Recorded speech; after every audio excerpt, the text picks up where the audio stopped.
اعوذ باللہ من الشیطان الرجیم بسم اللہ الرحمن الرحیم۔ حضرت عثمان بن عفان رضی اللہ تعالیٰ عنہ کو ہٹانے کے لیے مصر کے لوگ، کوفہ کے لوگ اور بصرہ کے لوگ یہ سب سے نمایاں تھے۔ انہوں نے آپس میں خفیہ خطوط کے تبادلے کے ذریعے یہ طے کیا کہ وہ اچانک مدینہ المنورہ پہنچیں گے اور حضرت عثمان رضی اللہ تعالیٰ عنہ کو تخت خلافت سے اتار دیں گے۔ چنانچہ یہ مدینہ المنورہ میں اس عالم میں پہنچے کہ امت مسلمہ میں سے جو حجاز مقدس کے مسلمان تھے ان کے آنے سے قطعی بے خبر تھے۔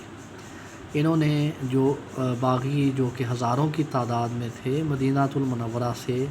3 میل دور پڑاؤ کیا، اور ان کی زبان پر ایک ہی نعرہ تھا کہ وہ گورنروں کے ستائے ہیں اور گورنروں کی معزولی کا پروانہ لے کر ہی جائیں گے۔ انہوں نے جہاں پہ قیام کیا وہاں سے انہوں نے اسلام کی اس دور کی مقتدر شخصیات سے رابطہ کیا، جن میں سب سے نمایاں اور سب سے بڑی شخصیت امیر المومنین امام المتقین حضور مولا علیہ السلام کی شخصیت تھی۔ انہوں نے حضور مولا علیہ السلام کو پیغام بھیجا کہ آپ ان کے ساتھ مل جائیں۔ پھر انہوں نے حضرت عبداللہ ابن زبیر رضی اللہ تعالیٰ عنہ کو اور حضرت طلحہ رضی اللہ تعالیٰ عنہ کو اور حضرت سعد بن ابی وقاص رضی اللہ تعالیٰ عنہ کو، ان شخصیات کو پیغام بھیجا کہ یہ ان باغیوں کا ساتھ دیں اور حکومت کا تختہ الٹنے میں ان کی مدد کریں۔ مگر ان چاروں شخصیات نے ان کو صاف صاف جواب دے دیا اور ان کی نہ صرف پشت پناہی سے انکار کیا بلکہ ان کی مذمت بھی کی۔ صورتحال کی سنگینی کا جیسے ہی امیر المومنین امام المتقین علیہ السلام کو اندازہ ہوا، آپ خلیفۃ المسلمین حضور سیدنا عثمان بن عفان رضی اللہ تعالیٰ عنہ کے پاس پہنچے اور ان سے یہ سارے معاملات ڈسکس کیے، اور اس کے بعد آپ باغیوں کی طرف گئے۔ آپ نے باغیوں سے ان کے مدینہ المنورہ میں آنے کی وجہ پوچھی۔ باغیوں نے بتایا کہ ان کے گورنروں کے ظلم نے ان کو مدینہ الرسول آنے پہ مجبور کر دیا۔ تو حضرت علی المرتضیٰ کرم اللہ وجہ الکریم نے ان کو اس بات پر یقین دلایا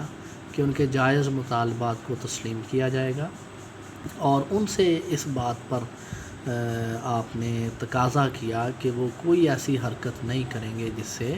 امن و امان میں کوئی خرابی واقع ہو۔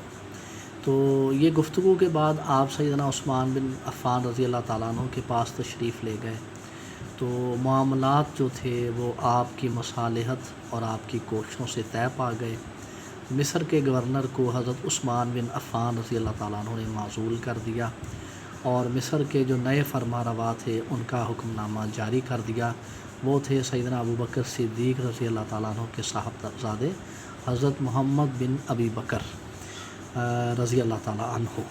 ان کو مصر کا نیا گورنر نامزد کر دیا گیا، اور جو سابقہ گورنر تھے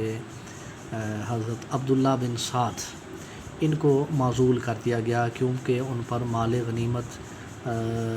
میں سے کافی مال لینے کا الزام تھا اور اس طرح کے دیگر الزام تھے۔ تو یہ حکم نامہ لے کر جب محمد بن ابی بکر ان باغیوں کے پاس پہنچے تو مصر کے لوگ کافی حد تک مطمئن ہو گئے۔ امیر المومنین امام المتقین علیہ السلام کی کوششوں سے بصرہ اور کوفہ کے لوگ بھی مطمئن ہو گئے، اور آپ نے سب کو سمجھا بجھا کر مدینہ الرسول سے رخصت کر دیا۔ اور یہ ثالثی انتہائی کامیاب تھی، اور اگر آپ کی شخصیت اس موقع پر موجود نہ ہوتی تو یقیناً باغیوں کے عزائم انتہائی خطرناک تھے۔ یعنی جو بھی تدبیر کارگر ثابت ہو سکتی تھی وہ امیر المومنین امام المتقین علیہ السلام نے کی، مگر حق یہ ہے کہ تقدیر الہی ہر معاملے پر غالب آ کر رہتی ہے۔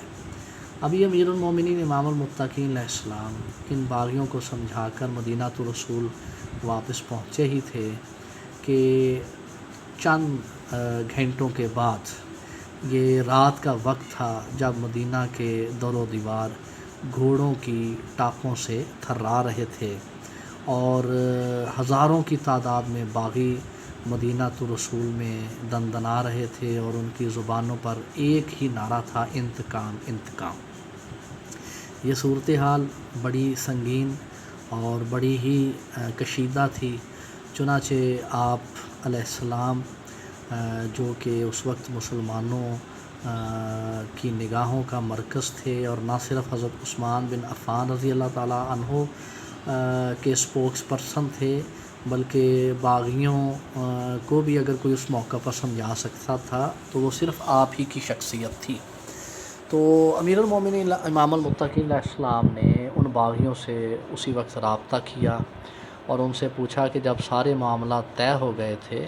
اور آپ کے جائز مطالبے کو تسلیم کر لیا گیا تھا، تو پھر اچانک مدینہ الرسول میں رات کے وقت آنے کا کیا مطلب؟ اس پر حضرت محمد بن ابی بکر نے ایک خط آپ کے سامنے پیش کر دیا۔ خط کو کھولا گیا تو اس پہ لکھا تھا کہ جیسے ہی محمد بن ابی بکر مدینہ سے مصر پہنچیں، ان کو قتل کر دیا جائے اور تم بدستور یہاں کے گورنر ہو۔ یہ خط حضرت عبداللہ بن سعد کے نام لکھا گیا تھا۔ یہ خط پڑھ کر ظاہر ہے کہ امیر المومنین امام المتقین علیہ السلام بھی پریشان ہوئے۔ اس خط پر حضرت عثمان بن عفان رضی اللہ تعالیٰ عنہ کی سرکاری مہر ثبت تھی۔ چنانچہ آپ یہ خط لے کر اور حضرت محمد بن ابی بکر کو ساتھ لے کر سیدنا عثمان بن عفان رضی اللہ تعالیٰ عنہ کے پاس پہنچے اور ان سے استفسار کیا کہ یہ خط کیسا ہے۔ حضرت عثمان بن عفان رضی اللہ تعالیٰ عنہ نے خط دیکھا تو آپ بھی اس حوالے سے بے حد پریشان ہوئے، اور آپ نے فرمایا اللہ کی قسم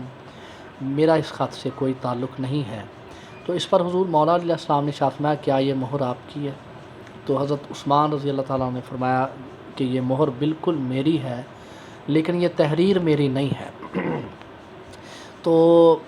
جب یہ واقعہ کھلا اور اس کی تحقیق کی گئی تو پتہ چل گیا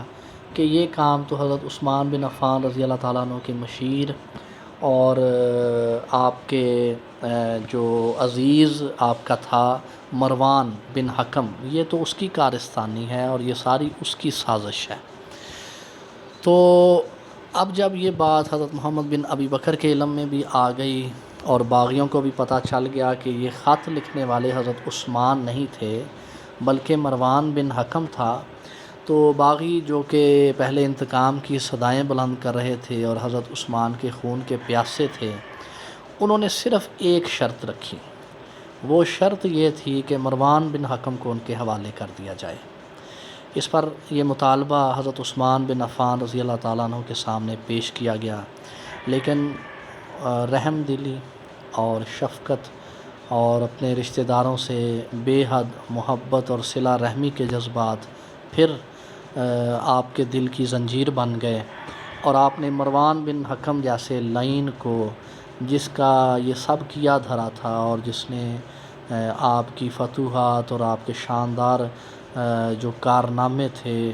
ان کے باوجود آپ کو نو مسلموں کی نظر میں مجرم بنا دیا تھا،